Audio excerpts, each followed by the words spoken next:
Ladies and gentlemen, and everyone between and beyond, it's wonderful having you here, but more importantly, I'm very glad to be joined by Ram TK Krishnamurthy, VP and GM of Mediation and Strategy at InMobi. But before we start, I want to take a quick hand poll of our esteemed audience. Who here loves mediation? Loves mediation. That's a good question. Okay, who here thinks fondly of mediation then? Wow. The more I moderate this question, the less impact it's going to have. Well, I feel like that's a good litmus test as far as what kind of approach people are currently taking towards mediation. So let's begin by asking, what are publishers' main concerns with regarding a move to in-house mediation? First of all, and maybe just set the stage for what mediation is, right? I mean, it's kind of the first line of defense and the last frontier for checks and balances for any publisher trying to monetize using ads. More and more publishers are wanting to take mediation in-house purely because the existing solutions have become black boxes, and with consolidation in marketplace, publishers are craving for control and transparency. And unless you are a very big studio with enough money to throw around, or you're a mediation player, you're not going to want to build a mediation, right? So one of the bigger concern is expertise, skill set, and the overhead for your direct monetization business that mediation can bring about, which is where there are alternatives to using a SaaS-based model and things like that. With that in mind, what are the factors that they should be considering when choosing a mediation platform? So the primary function of mediation, right, is to make more money, right? It's yield optimization. What has happened in the last 1 year is that the guardrails that's guiding this monetization is changing, right? People are more worried about their data. So people are looking for what is happening to my data, what is happening to my user experiences, what kind of control do I have? And those have become kind of somewhat of a guiding factor where we are hearing publishers say in the marketplace, it's okay if I make less money as long as I'm able to provide a great experience and retain my users. So publisher needs to be worried about the aspects of transparency, control, and independency when they're looking at mediation. Well, this is very much a conversation about the future of mediation. So what kind of shifts are you seeing in the mediation market? Great question. I think somebody asked in the previous conversation about whether banners are here to stay, right? They are here to stay, for sure. So what kind of ad experiences is a platform able to provide? What vested interest does the platform have in terms of its own mediation? What is the scalability of the platform? What kind of transparency, whether the publisher can dictate who they work with, who they want to connect with in terms of their monetization strategy, or is the platform going to define that, right? So those are some of the things that I would look to if I'm a publisher, and that's what I hear from the publishers as well. What do you think is currently working with regards to mediation, and what really needs to change? I think the consistency that some of the existing monetization mediation players are providing is definitely working. So there are some good players out there, and we are partnered with them on our exchange side of the business. That said, lack of user control is probably one of the biggest things that is not working today for publishers. So publishers wanting to, the challenge has been always, how do you make the best money for their app, so to speak, so the app can continue to deliver the value and yet maintain user experience, retain those users, and be able to grow those users. So that's the challenge that publishers are trying to solve. We've heard a lot today already about the mediation black box, the lack of information that publishers have access to. How can we build transparency in this process? I think the best way to, at least in my opinion, to provide transparency is make everything you do on the mediation publisher centric, right? Whether a publisher is going to want to connect to a demand partner, whether the publisher is going to want to share user data, a specific user experience. So everything that happens on the platform from the beginning to the end is about publisher centric, and it's about the users that the publisher want to interact with. Once you make the platform around the publisher and its users, then you're building a platform that works for them. Well done, Ryan. What's the best relationship approach between a monetization platform and ad exchanges? Right. We have an exchange and a mediation. So this is a question that I guess asked a lot of times. Again, it comes down to not bundling anything, right? A mediation should be able to stand by its own merit. It needs to be able to deliver value to the publisher in terms of its monetization. If it can do it and do it consistently and in a scaled manner, I think that's a relationship that a publisher will value and want to work with such a exchange partner on a mediation layer. You spoke earlier about publishers kind of exploring bringing mediation in-house. I was wondering, what are the opportunities and the barriers and challenges they may face in building their own homegrown solution? I mean, the driving factor behind publishers wanting to do that in the first place, it's not that they are experts in building mediation, right? You have to be a technology platform, or you have to have, like I said, be able to acquire the right technology to be able to do that. So the driving factor is wanting control, right? The challenge for a publisher is, what is their core business, right? At the end of the day, a publisher wants to develop apps, deliver value to that user using those apps, and they want to retain and grow their users, right? That's what they want to do with their app. So given that core value, the challenge is, how do you then build a mediation platform, right? So if you look in the marketplace, some of the bigger studios, whether it be Zynga or some of the bigger gaming studios in Europe, they either build their own mediation layer or they go acquire the technology.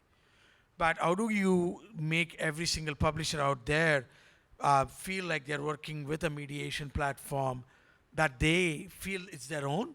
The only way to do it is delivering the right value. So the challenge is everybody cannot build one, right? It's just impossible for every publisher to be able to build one. But if there is a mediation platform that publishers can make it their own by way of the value it derives, then I think that's where the opportunity is. Is this an issue with, say, the scale or size of the company, or a lack of access to expertise? I think it's a bit of both. I think some of the bigger companies obviously have the ability, both financially as well as in expertise, being able to build that kind of a platform. But some of the indie publishers or the smaller publishers or mid-tail publishers, they have the same need, but they don't have the expertise or the bandwidth, right? So it's a bit of both, is what I would say. Well, as mentioned earlier, this is very much a chat about the future of mediation. So what are your predictions moving into 2023? I think, changing a mediation layer used to be somewhat quote unquote tough, right? But with consolidation in the marketplace and the dwindling choices, definitely more and more publishers are exploring, right? Since the middle of last year, we have definitely seen a shift in the tone that the publishers adopt. While it still is a heavy lifting for publishers to change the mediation, they are open to it. They are willing to explore. So clearly what I see, at least as we move into 2023 and beyond, is value-driven mediation choices are going to pop up. And publishers are going to notice them. They're not going to just simply stick with incumbents. Maybe that's a temporary stay with incumbents, but those that are coming out and being able to make this mediation layer centered around publishers, and more importantly, their users are the ones that are going to succeed in the long term. Excellent. Well, that was a whistle-stop tour in our discussion about the future of mediation, but we were quite keen to open up questions to our more informed audience than I. So does anyone have any questions? Anyone have any questions? for There's a TK? question right here. Hey, you get to ask that question now. Hey, so I guess given there are some large-scale incumbents who would advocate the benefits of being a scale player, but you got smaller guys or newer guys coming in. What do you think is the quote-unquote right number of mediation platforms in the industry? Like, is this a situation where there's like 20, 100 players? Is there 2 players? Yeah, I think it's somewhere in between, right? I think about I was building at Marvel in 2010, 2011, and we were the first mobile mediation platform. There were too many mediation platforms at one time, right? And part of why you see consolidation is the value that is being understood. I think the choice is, there isn't a specific number. Clearly, 100 is one too many because that creates fragmentation in the marketplace. And what we have now, and based on publisher behavior, that them wanting to explore new mediation, is a clear enough signal it's one too less, where there isn't enough choices. So I think it's a tough question to answer because, like many things in life, it's about balance, right? The balance is going to be the right number of mediation platforms that can consistently deliver publisher value. That's going to be the right number. What the number is, I think that's going to be a market-driven number. With that larger number of mediation partners and all that kind of stuff out there in mind, I'm wondering if what you're implying is that how that will break down is either by people going away or by specializing, if we take kind of classical kind of market models. I mean, you'll see some level of specialization, albeit, for different screens. For example, CTV versus display versus mobile web. So you'll see some level of specialization come into play. But I think eventually, no matter which screen you take on, it's going to be about the value that the publisher is going to pursue. Yeah, but I was wondering if it might be other angles potential. I mean, I'm just being. If we're talking about the future, if we're talking about ways, I can imagine someone being disruptive by focusing. I mean, we already see super awesome focusing on ads for kids. Are we going to see mediation partners that are going to focus on, finding those publishers, those ads that work really well in that ecosystem? Equally, could you go even further and say we're going to find people who are interested in action-based content, or are we going to find mediation that deals with a cohort that is a high adopter in technology? And I'm mixing all my metaphors. No. I think you're abstracting the specialization rather nicely, I would say. I mean, I could extend your thought process and say, is that a mediation platform for just streaming games, right? Absolutely. There is, but ultimately, it's less about the specialization, but more about the value you can deliver to the vertical. If that value is going to come about by means of segregating a special execution, yeah, I think that might happen, right? If I think about it, right? 2 years back, Netflix said no to ads, right? Given where their subscription model is, they are very actively talking to mediation players about how value can be brought on in their marketplace. And the people they're talking to, they're not talking to mediation players with specific to streaming. No, they're not, right? But then you could say the same thing about PC gaming at the moment. Absolutely. I think there's a massive gap in that space. I mean, particularly because Steam says no. But is that actually holding back the PC gaming space, arguably? No, I do think specialization will, if CTV has shown us that, right? My own company, we kind of walked away from it because we didn't quite get it. Yeah. So definitely there is a place for specialization. What that specialization means, TBD. If you and I can predict that, we wouldn't be doing what we're doing now. But definitely, within gaming, there are so many different genres. I can see a place for different genres, being able to abstract a certain value and having a specialized mediation play. Yeah, I mean, I'm, as well as my many other things, I'm an advisor for AudioMob, the audio-based advertising company. Right. That's an area where I can see a distinct delivery of a distinct type of interaction. But equally, there's no necessary kind of... I mean, yes, we have to have formats. Those formats we have to be able to implement. Doesn't necessarily mean that the actual the DSP, the SSP kind of like stuff that we have to do in the back end of making sure we can track and measure and deliver isn't necessarily the I same. always think that a format will start out by itself until it reaches a certain scale and a specific value where somebody will figure out technologically being able to provide it as part of a mainstream.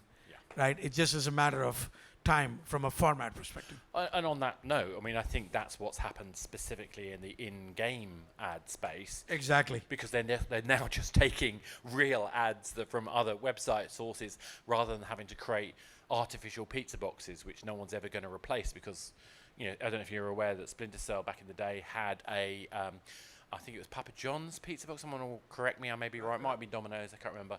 They also had Monster drinks machines in the game, and they were all set up with massive to be able to be replaced, yet no one replaced them. Why?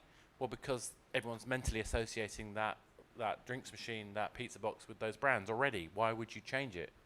It's just not worth it. So that's the issue of the previous approach, but the modern approach of taking natural ad spaces and using natural ads in appropriate ways. I know it's not quite mediation, but I think it hints at some of the technological changes, but also the business process changes, the efficiency changes that are the evolution of this whole space in general. Definitely, for sure. So I'm talking away. Does anyone else want to ask a question while I'm at it? Or I'll just keep going because it's always fun chatting about this stuff. So do you think there'll be other innovations in this area as well? So I'm thinking particularly about things like, you kind of hinted at when you mentioned streaming specialization, but I feel like increasingly we're getting this kind of balancing act between the promotion of our games, whatever platform, is increasingly going to rely on, content creators in some form. And I wonder whether the pathway between player, content creator, game provider, platform, whether there's an avenue in mediation that is about connecting those dots more effectively. Absolutely, absolutely. So, I think one of the ways to think about mediation is, if you are a publisher, you want to treat your high-value users rather differently, right? The VIPs, right? Now, high-value users could mean different to different games. And in the world where high-value users are influencers, you could potentially think of MMORPG game coming via mediation play, being connected to a surface that is streaming, where you now want to promote your high-value users, your influencers on the streaming service, right? Now imagine a place where you now have anonymous participant on the streaming service being able to encourage and improve the engagement of the influencer playing a game. Think of a shooting game. You and I are watching a shooting game on a streaming service, and we are able to sponsor gold coins to that influencer to increase the life of the player. And all of a sudden, the app is monetizing the user via mediation player. The influencer is gaining popularity. You are now grabbing additional users who were otherwise not part of the game. So that is kind Pepsi of Max end-to-end. coins.